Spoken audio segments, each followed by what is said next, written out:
apa jadinya jika kita memiliki alergi dari makanan yang paling kita suka?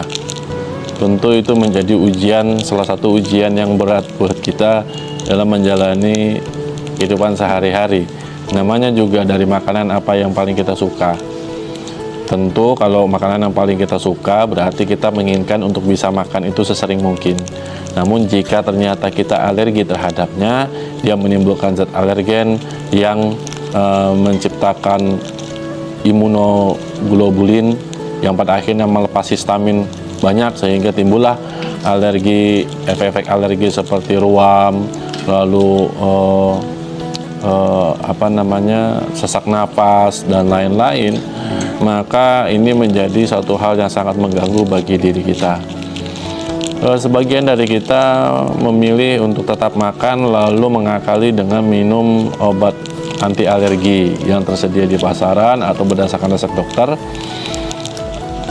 Tapi kalau kita pikir-pikir, kalau kita sering minum obat-obatan kimia, boleh jadi residu dari obat-obatan kimia itu tidak bisa semuanya dikeluarkan dari tubuh, yang pada akhirnya menumpuk di tubuh, lalu pada akhirnya mengganggu sistem dari kerja organ tubuh kita.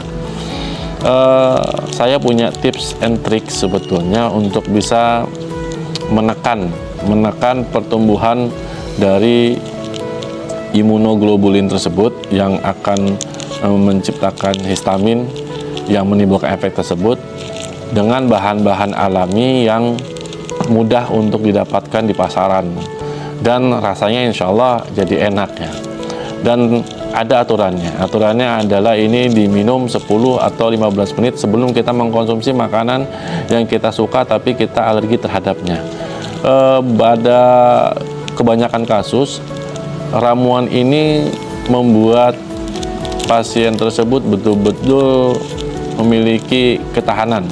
Artinya dia pada akhirnya tidak merasakan efek dari alergi tersebut. Tapi di sebagian kasus tetap pasien itu merasakan efeknya, hanya saja sangat jauh berkurang. Artinya menjadi sesuatu yang masih bisa ditahan, tidak menimbulkan ruam, tidak menimbulkan sesak yang parah dan lain-lain.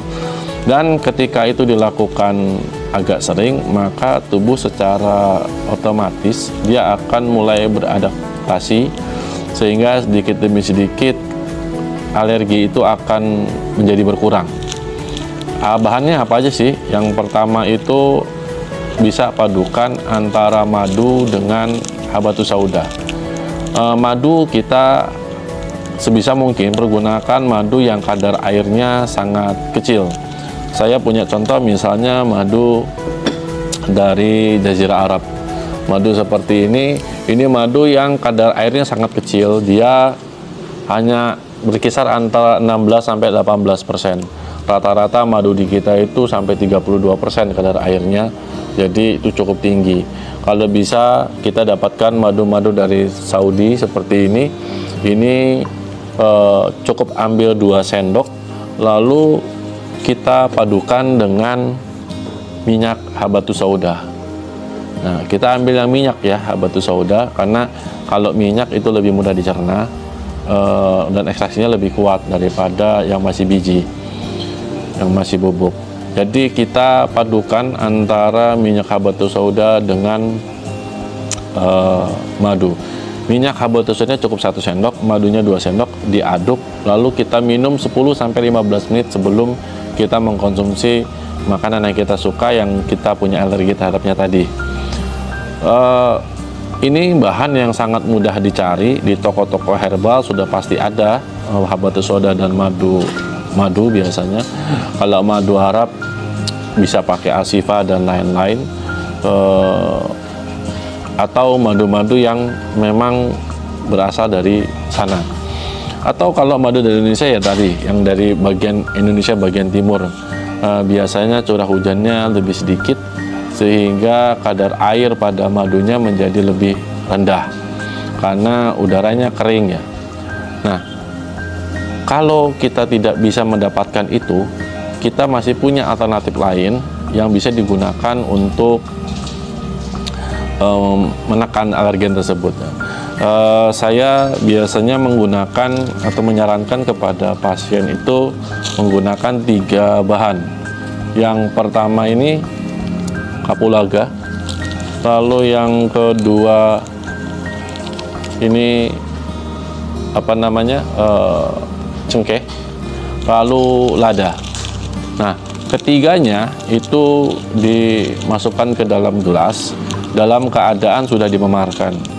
Untuk lada Anda bisa ambil 1 sendok teh, lalu coba Anda tumbuk sedikit, memarkan, jangan sampai hancur, cukup dimemarkan saja.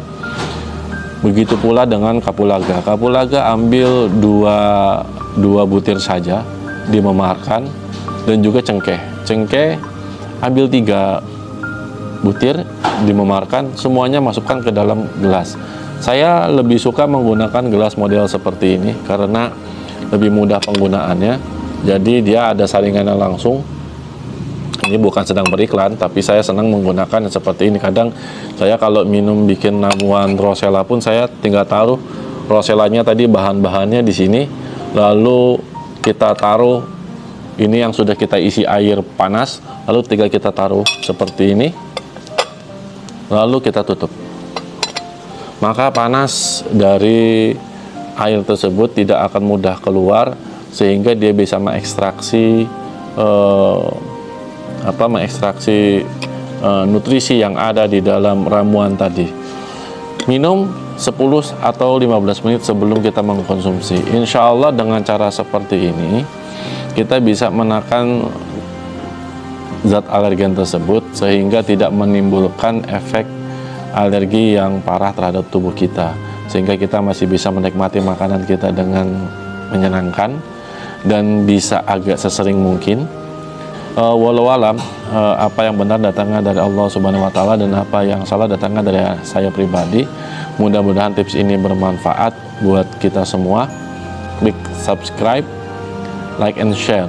Kalau dirasakan video ini bermanfaat, bagikan kepada teman-teman. Siapa tahu ini menjadi hari yang paling membahagiakan buat mereka, yaitu ketika bisa makan sesuatu yang mereka cintai tanpa harus merasakan kengerian dari alergi yang ada pada tubuh mereka. Mudah-mudahan ini bermanfaat bagi Anda, mudah-mudahan resep ini cocok untuk Anda, karena walau bagaimanapun metabolisme tubuh seseorang berbeda, tapi tidak ada salahnya jika Anda mencoba, sehingga kita bisa tahu jawaban dari resep ini apakah cocok untuk Anda atau tidak. Assalamualaikum warahmatullahi wabarakatuh.